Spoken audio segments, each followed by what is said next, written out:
നമസ്കാരം. ഒരു 19 വയസ്സുള്ള പെൺകുട്ടി ബംഗളൂരുവിൽ പഠിക്കാൻ പോയി, ഏവിയേഷൻ പഠിക്കാൻ പോയി. ക്രൂരമായി കൊല്ലപ്പെട്ടു, ക്രൂരമായി പീഡിപ്പിക്കപ്പെട്ടു.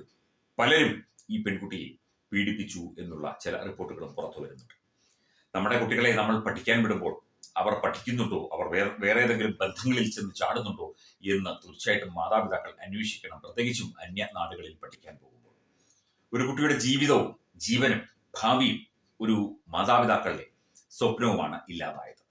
കഴിഞ്ഞ ദിവസം മുതൽ ഈ റിപ്പോർട്ടുകൾ വരുന്നുണ്ട്. ഈ പെൺകുട്ടിയെ മരിച്ച നിലയിൽ കണ്ടെത്തുകയായിരുന്നു. ഇയാളുടെ ഈ കുട്ടിയുടെ കൂടെ ഉണ്ടായിരുന്ന അലൻ എന്ന യുവാവ് കുറെ സുഹൃത്തുക്കളും ഒക്കെ ചേർന്ന് ഈ കുട്ടിയെ കരിങ്കല്ല് കൊണ്ട് തലക്കടിച്ച് കൊലപ്പെടുത്തുകയായിരുന്നു എന്നാണ് പ്രാഥമിക റിപ്പോർട്ട് പുറത്തു വരുന്നത്. എന്തായിരിക്കും കാരണം? ഇവർ ഈ കൊലപാതകികൾ മയക്കുമരുന്ന് ഏജന്റുമാരായിരുന്നു. അവർ പെൺവാണിഭ ഏജന്റുമാരായിരുന്നു. അങ്ങനെ ഈ പെൺകുട്ടിയെ പലയിടത്തും പലർക്കും കാഴ്ചവെക്കാൻ കൊണ്ടുപോകുന്നതിലെ എന്തെങ്കിലും ഒരു തർക്കമോ അല്ലെങ്കിൽ ഈ പെൺകുട്ടി എതിർത്തതോ ആയിരിക്കുമോ ഇത്തരത്തിൽ കൊലപാതകത്തിലേക്ക് നയിച്ചത് തുടങ്ങിയ കാര്യങ്ങളൊക്കെ തന്നെ വിശദമായി അന്വേഷിക്കണം. കാരണം കാലം അങ്ങനെയാണ്. നമ്മൾ ചിന്തിക്കുന്നതല്ല, അല്ലെങ്കിൽ നമ്മൾ വിചാരിക്കുന്നതല്ല ഇവിടെ നടക്കുന്നത്. മുണ്ടങ്ങമറ്റത്ത് ആണ് കുട്ടിയുടെ വീട്. മലയാറ്റൂർ മുണ്ടങ്ങമറ്റത്ത്. അവിടെ നിന്ന് കാണാതായ കുട്ടിയാണ് മരിച്ച നിലയിൽ കണ്ടെത്തിയത്. ബംഗളൂരുവിൽ ഏവിയേഷൻ വിദ്യാർത്ഥി ചിത്രപ്രിയ, 19 വയസ്സ്. പെൺകുട്ടിയെ തലയ്ക്ക് കല്ലുകൊണ്ടടിച്ചു കൊന്നതാണ് എന്നാണ് നിഗമനം. തലയ്ക്ക് പിന്നിൽ ആഴത്തിൽ മുറിവേറ്റിട്ടുണ്ട്.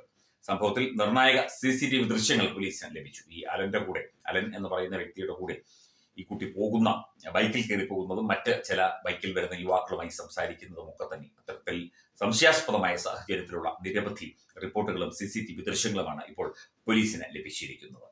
ഇതിൽ അടിമുടി ദുരൂഹതയാണ്.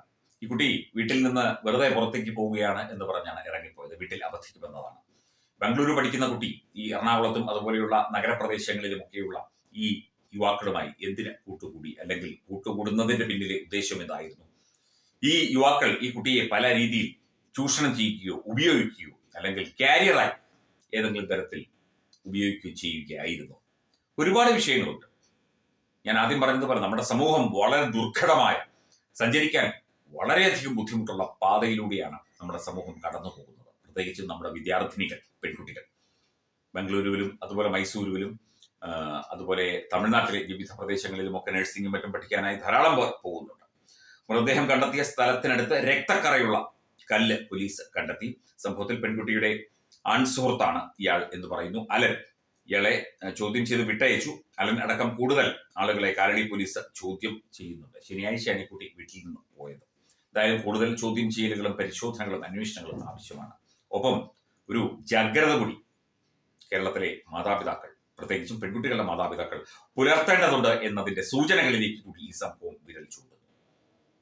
പെൺകുട്ടികളെ ഇത്തരത്തിൽ മദ്യത്തിനും മയക്കുമരുന്നിനും രാസലഹരിക്കും അടിമകളാക്കി ലൈംഗികമായി ചൂഷണം ചെയ്യുന്ന സംഘങ്ങൾ കേരളത്തിലുമുണ്ട്, ബംഗളൂരുവിലുമുണ്ട്. ബംഗളൂരുവിലുള്ള ആളുകൾ തന്നെയുണ്ട്, മലയാളികൾ തന്നെയുണ്ട് ഇതിനൊക്കെ പിന്നിൽ എന്നുള്ള റിപ്പോർട്ടുകൾ നിലനിൽക്കുന്നു. സൂക്ഷിക്കുക. സൂക്ഷിച്ചാൽ ദുഃഖിക്കേണ്ട.